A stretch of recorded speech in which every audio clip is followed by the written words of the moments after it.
Uh-oh, just lost my clutch. Behind me is a K20C4 swapped Civic Si that I can proudly say runs, drives, and doesn't leak oil now, and is pretty much ready for a road test. But before I do that, there's a few things to take care of. I want to clean up a lot of these hoses, vacuum lines, make sure everything is perfect, not chafing, it's all clean.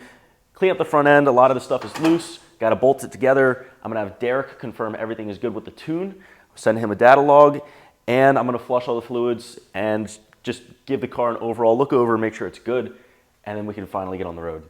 Honda uses these two soft fittings for vacuum lines, which is kind of an odd design. I tried to reuse this part off the other motor, but I found these vacuum lines off a salvage car in the back, and it actually worked out perfect.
Okay, I'm just finishing up with the fluids and I noticed something that could be problematic and more problematic than the engine actually, because it has to do with the trans. And I noticed right here on this crack where the trans and engine meet, there was a little bit of oil. And the first thing that came to mind was that it could be a rear main seal. But I did some research and it turns out that a handful of Type Rs also had an issue with a casting on the trans. It was a factory issue and a handful of them got replaced under warranty. And because the solution to that was you either had to replace the entire trans or replace the bell housing casing, both of which are really involved and mean removing the trans.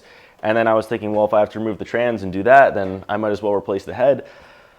So I don't know what this leak is exactly yet. I don't know how bad it is. I'm still going to take it for a drive. We're going to see what happens. Because I don't know, we'll see how bad it is, and might have to just take the whole engine out right after the drive. But you know what, this drive is going to be the best 5 minutes of my life before I tear it apart again. So looking forward to it.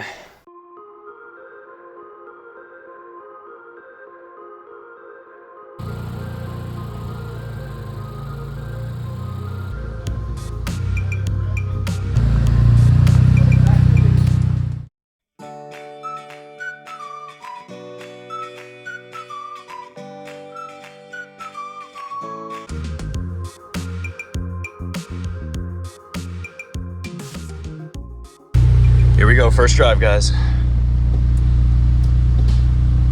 Good. There you go.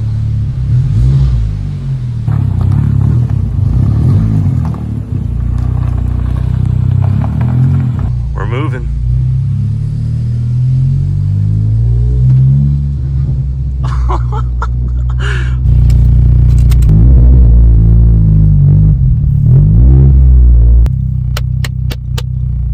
This is it.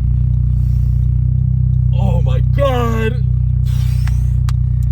Here we go, we're data logging. Everything's good, no leaks. I'm terrified. I'm actually terrified, to be completely honest. We have an engine light for an evap system. That could be just some sort of vacuum line, or maybe an issue because of the idle. The cams might be throwing that off.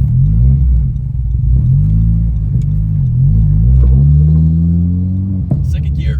Wow, it's backfiring like crazy. A little lurchy.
motor mounts honestly aren't as bad as I expected.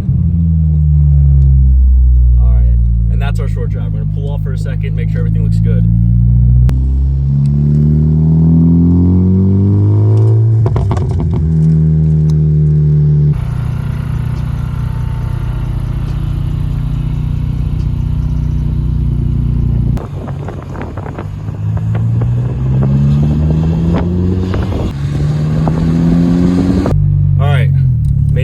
We're driving back.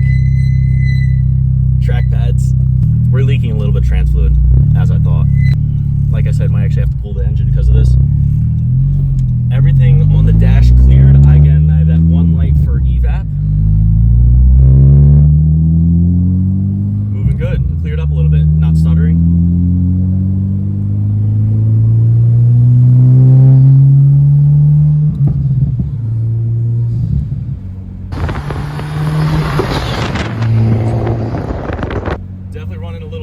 Popping quite a bit.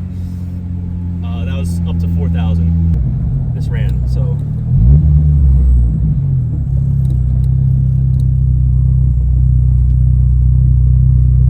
Uh-oh, just lost my clutch.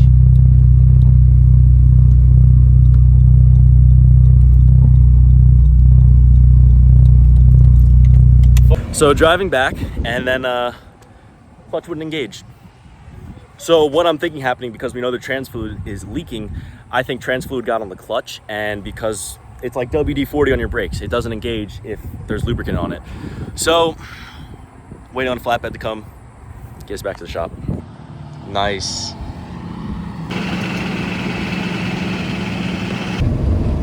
Yep. Thanks to the shop flatbed, the car's back at the shop. And funny enough, I had somebody on standby while I was on that test drive, just in case this happened, and lucky enough, ended up needing it. So what can we learn from this drive? Overall, I would say it's a success. You know, from an engineering standpoint, everything works. It rode well, it cleared. It was a little rough at first, but it cleared up, and it works. And that's really, really exciting. It's probably about the most exciting 4 minutes of my life before it broke down again. So we know the engine works, we know the trans works, the slave cylinder works, but it's leaking heavy. So again, I think fluid got on the clutch and the clutch kept slipping, and well, we have a problem. So now in the next episode, I will be tearing it down once more, and I'm either gonna pull the transmission. I was thinking about maybe even pulling the whole motor and replacing the head while I'm there, just in case. I mean, there's no leaks, there's no oil leaks. That repair is holding up. So, I don't know. But we have a lot of work to do, and gonna need to start over again. So, oh well. That's gonna be the next episode. We're gonna be pulling this apart. Well, thank you guys for joining me on this test drive and staying here for the journey. Consider liking and subscribing if you want to follow along, and I look forward to seeing you in the next one. Thank you.